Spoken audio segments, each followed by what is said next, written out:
Establishing project start and completion times. Hi, I'm Bill Carmody. How do you establish effective start and completion times? One of the biggest challenges when you're doing project management is to understand that you have a definitive begin and you have a definitive end. One of the things you're thinking about when you're doing that is to establish what is the overall objective of the project, how long is it going to take based on the amount of resources that are available, both in terms of budget and people resources, as well as the quality that you're looking to achieve. So part of what you're doing to establish those official start and end dates is you're starting with what are the parameters of the project. The stakeholders will tell you what they want.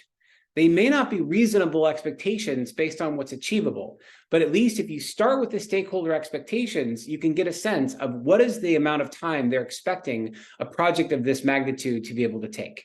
If they don't have a sense of that time, then it's on you as the project manager to figure it out. How do you figure it out? You work with your team.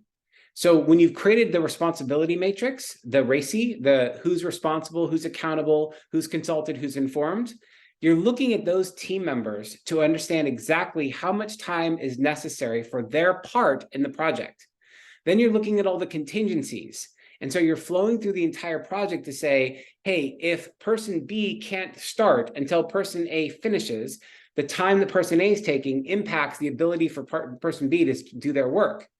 Or said another way, 9 women can't have a baby in 1 month, no matter how much they may want to. You have to actually have the full period of process all mapped out. And so what you're looking for in that work is to understand exactly where does everyone's work start and end. By understanding those contingencies, it helps you really understand how much time is necessary in the project. Once you have that, then you want to factor in other things like, are there other project deadlines that these individual resources or individual people are up against? Can they work their full week, or do they have to work partial week because of their other commitments? So part of the start and end date is to understand fluidity. Is anyone planning on going vacation during this time? Are there company holidays, or are there other requirements that these individuals have that need to be factored in?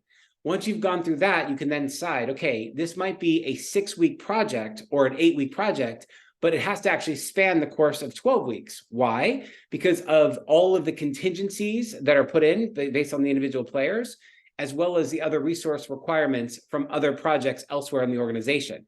Once you've mapped that out, if that's not acceptable, you can then trade off and say, okay, well, if this is how we would do this, we could have these systems be parallel processed, or we could reduce the need for this particular person to be working on that other project.